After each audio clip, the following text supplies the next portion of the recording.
ఏది అయినా ట్రై చెయ్యి ఆచి చికెన్ మసాలా. ఆచి చికెన్ మసాలా. మళ్లీ బంగారం వెండి ధరలకు రెక్కలొచ్చాయి. కొన్ని రోజులుగా భారత్లో బంగారం ధరలు పెరుగుతూనే ఉన్నాయి.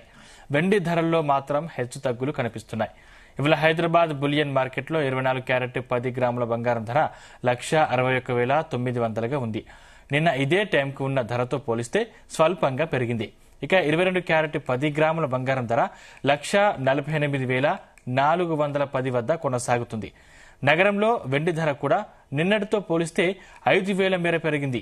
ప్రస్తుతం కిలో వెండి 2,95,100 వద్ద కొనసాగుతుంది. అమెరికా సుంకాలు, వాణిజ్య ఒప్పందాల విషయంలో అనిశ్చితి కొనసాగుతున్న నేపథ్యంలో ధరల్లో పెరుగుదల కొనసాగే అవకాశం ఉందని నిపుణులు అంచనా వేస్తున్నారు.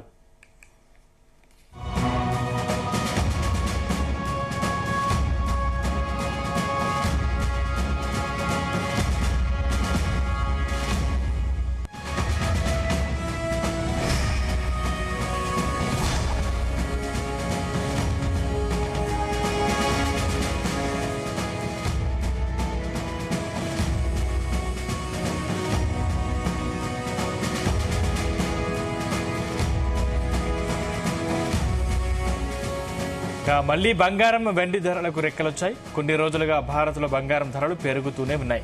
వెండి ధరలో మాత్రం హెచ్చు తగ్గులు కనిపిస్తున్నాయి. ఇవాళ హైదరాబాద్ బులియన్ మార్కెట్లో 24 క్యారెట్ 10 గ్రాముల బంగారం ధర 161,900గా ఉంది. నిన్న ఇదే టైంకు ఉన్న ధరతో పోలిస్తే స్వల్పంగా పెరిగింది. ఇక 22 క్యారెట్ 10 గ్రాముల బంగారం ధర 148,410 వద్ద కొనసాగుతుంది. నగరంలో వెండి ధర కూడా నిన్నటితో పోలిస్తే 5,000 మేర పెరిగింది. ప్రస్తుతం కిలో వెండి 2,95,100 వద్ద కొనసాగుతుంది. అమెరికా సుంకాలు, వాణిజ్య ఒప్పందాల విషయంలో అనిశ్చితి కొనసాగుతున్న నేపథ్యంలో ధరల్లో పెరుగుదల కొనసాగే అవకాశం ఉందని నిపుణులు అంచనా వేస్తున్నారు.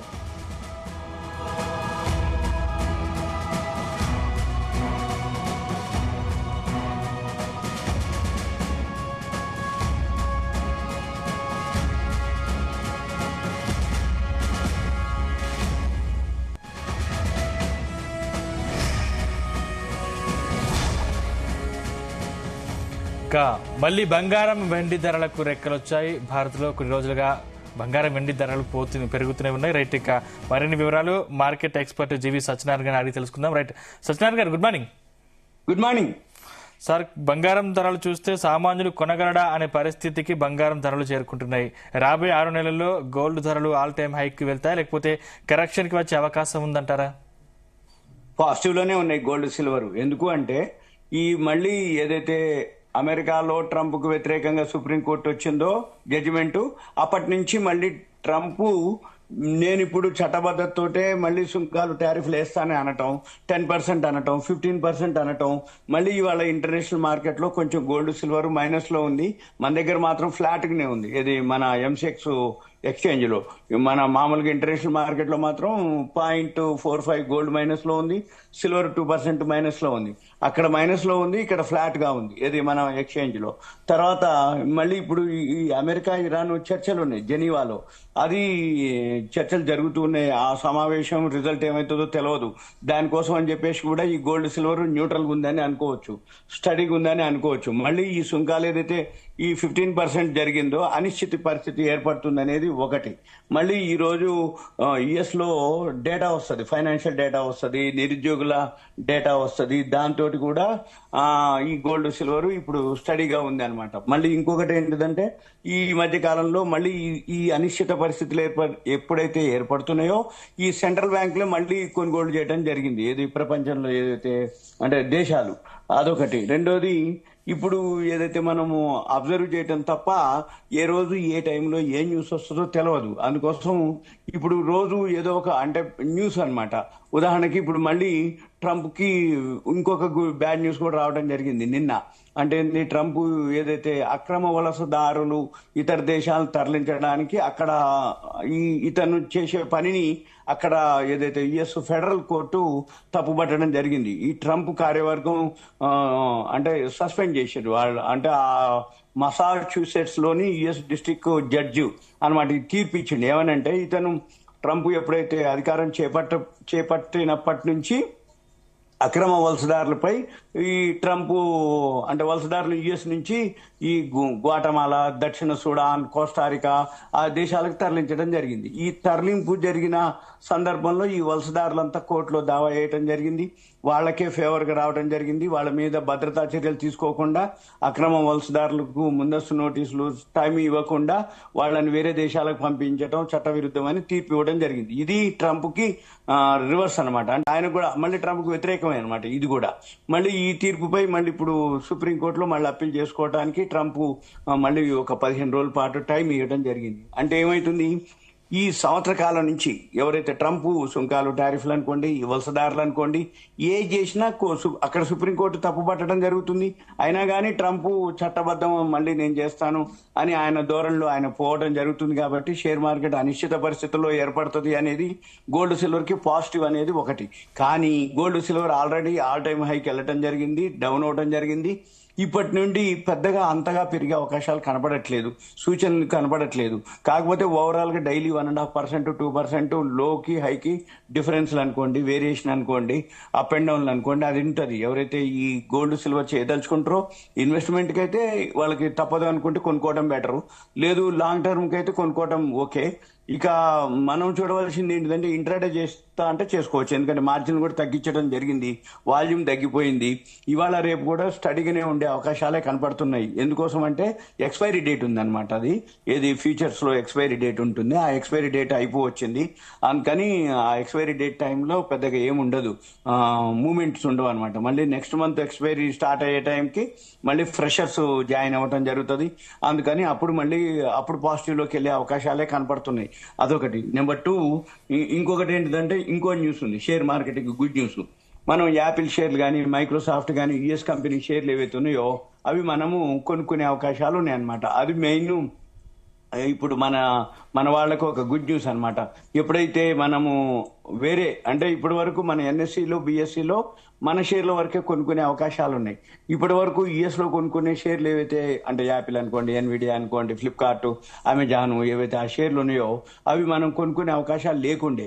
అంటే ఉన్నాయి కొద్ది బ్రోకర్ల దగ్గర యుఎస్ డాలర్లో మనము అకౌంట్ ఓపెన్ చేసి అక్కడికి ఫండ్స్ ట్రాన్స్ఫర్ పెట్టి ఆ ఫండ్స్ ని మళ్ళీ మనము అంటే యుఎస్ డాలర్లు కన్వర్ట్ చేసి ఆ ఈ చార్జెస్ మళ్ళీ ఒక 2-3 days టైం తీసుకుంటది. ఇప్పుడు ఎన్ఎస్సి అఫీషియల్ గా అనౌన్స్ చేయటమే జరిగింది. ఎన్ఎస్సి వాళ్ళు ఏం చెప్తున్నారు, ఇప్పుడు అమెరికా షేర్లు కూడా మనం ఇక్కడి నుంచే కొనుక్కోవచ్చు. అంటే మళ్ళీ ఎన్ఎస్సిలోనే ఒక ప్లాట్ఫామ్ వస్తుంది అన్నట్టు, ఆ ప్లాట్ఫామ్ ద్వారా మనము కొనుక్కోవడానికి అవకాశం ఉంటుంది. అవన్నీ కూడా ఇంకా టైం తీసుకుంటది. ఓవరాల్ గా అయితే ఇంకొక 5-6 నెలల్లో అయిపోతుంది అన్నట్టుగా చెప్పడం జరిగింది. మన పని ఎంతసేపటికి ఏంటంటే ఇప్పుడు నుంచి మన షేర్లే కాకుండా యుఎస్ లో కూడా ఏవైతే షేర్లు ఉన్నాయో అవి కూడా మనము కొనుక్కునే అవకాశాలు ఉంటుంది ఇక్కడి నుంచే. కాకపోతే అవి ముందుగా మనం ఇన్వెస్ట్ చేయాలి, ఇండియన్ రూపీస్, మళ్ళీ అది డాలర్లో కన్వర్ట్ చేస్తుంది. డాలర్లో కన్వర్ట్ చేసినాక అక్కడ ఉన్న డాలర్ల ధరను బట్టి మళ్ళీ మనము కొనుక్కునే అవకాశాలు ఉంటాయి అన్నమాట. అందుకని మనకి ఎంతసేపటికి ఏంటంటే బాగా అంటే ఇంకా ఇన్వెస్ట్ చేయడానికి సోర్స్ అన్నమాట. మనకి ఏ విధంగా అంటే మన ఇండియాలో షేర్లు వాల్యూ ఉంటే ఇండియాలో కొనుక్కోవటం, ఇండియావి కాకుండా అమెరికా వాల్యూ ఉంటే అమెరికా షేర్లు కొనుక్కోవటం, అలా అనమాట. అమెరికా షేర్లు ఏవైతే కొనుక్కోవడానికి అవకాశం వస్తుందో మనకి ఇంకా అనమాట. అంటే ఎక్స్చేంజ్ అనుకోండి, బిజినెస్ అనుకోండి, టర్న్ ఓవర్ అనుకోండి, అవేర్నెస్ అనుకోండి, ఏవైతే ఏది గనక వాల్యూ గనక ఎక్కడ గనక వరల్డ్ లో యుఎస్ లో ఏ కంపెనీ వాల్యూ ఉంది అనుకుంటే అనుకోవచ్చు. అంటే ఇప్పటికీ చాలా మందికి మన ఇండియా వాళ్ళందరికీ తెలుసు, అమెజాన్ అన్నా, ఫ్లిప్కార్ట్ అన్నా, ఎన్విడియా అన్నా, లేకపోతే ఏవైతే యాపిల్ అన్నా, ఇవన్నీ యూజ్ చేస్తున్నాం మనం కూడా. మన పిల్లలందరూ కూడా ఎక్కువ శాతం యుఎస్ లోకి వెళ్ళి డాలర్లు పంపించడం జరుగుతుంది. అంటే అమెరికా షేర్లు తెలిసిపోతున్నాయి, అమెరికా కంపెనీలు తెలిసిపోతున్నాయి, అమెరికా యొక్క కంపెనీల యొక్క వాల్యూలు తెలిసిపోతున్నాయి. ఇవన్నీ తెలిసిపోయినాక మనం కొనుక్కోలేదే, మిస్ అయిపోయినవే అనేది ఒకటి ఉండేది ఇప్పటి వరకు. ఇప్పుడు ఆల్రెడీ కొన్ని బ్రోకింగ్ ఫర్మ్లలో జరుగుతుండేది. ఇప్పుడు ఏంటిది, మనకి ఎన్ఎస్సి ప్లాట్ఫామ్ లోనే వచ్చేస్తుంది. దాంతో ఏమైతుంది, ఇంకా చాలా మంది షేర్ మార్కెట్ లోకి వచ్చే అవకాశాలు ఉంటాయి.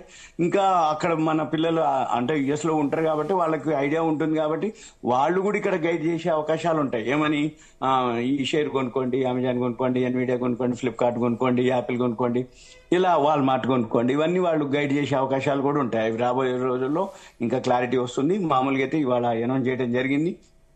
మనం ఎంతసేపటికి సింపుల్ గా ఎన్ఎస్సిలో కూడా కొనుక్కోవచ్చు. ఎన్ఎస్సిలో ప్లాట్ఫామ్ వస్తుంది. ఆ ప్లాట్ఫామ్ ద్వారా మనము అమెరికా షేర్లు కూడా కొనుక్కునే అవకాశాలు ఉన్నాయి అనేది మనకి ఇప్పుడు రాబోయే రోజుల్లో అన్నమాట. అయితే ఇవన్నీ కూడా రాబోయే రోజుల్లో ఇంకా చాలా చాలా మార్పులు జరుగుతాయి. ఇప్పుడు ఈ ఏఐ తోటి మనకేమి పెద్ద ఆందోళన లేదు అని టీసీఎస్ సిఇఓ కృతివాసన్ అనౌన్స్ చేయడం జరిగిండు. ఆదాయాలు కోల్పోయినా కానీ బాధ లేదు. ఇప్పుడు రోజు రోజు ఏమైతుందంటే ఈ ఆర్టిఫిషియల్ ఆంథ్రోపిక్ అనే పేరుతోటి ఐటీ షేర్స్ కానీ, ఐటీ కంపెనీలు కానీ, ఐటీ మ్యూచువల్ ఫండ్స్ కానీ, ఐటీకి సంబంధించిన ఏదైతే ఉందో అదే మార్కెట్ ని బాగా అంటే పడిపోవడానికి కానీ పెరగకుండా చూసే అవకాశాలు జరుగుతున్నాయి ఈ మధ్య కాలంలో. దాని మీద ఇప్పుడు ఆయన ఒక అనౌన్స్మెంట్ చేయడం జరిగింది. టీసీఎస్ సిఇఓ కృతివాసన్ ఏమంటుండే ఆయన ఈ ఐటీ అదే ఈ ఆర్టిఫిషియల్ ఇంటెలిజెన్స్ దానిపైన మాకేమీ ఆందోళన లేదని, ఈ ఐటీ సేవలు ఏదైతే వాళ్ళ ఉద్యోగులు ఎవరైతే ఉన్నారో కాకపోతే వాళ్ళు కొంత ఆదాయం కోల్పోయినా కానీ అభివృద్ధిలో మాత్రం మనం ఓకే అని చెప్పేసి అనడం జరిగింది. వాళ్ళ మీద కొంచెం ఇన్కమ్ మీద ప్రభావం పడినా ఏం కాదు అన్నట్టుగా చెప్పడం జరిగింది.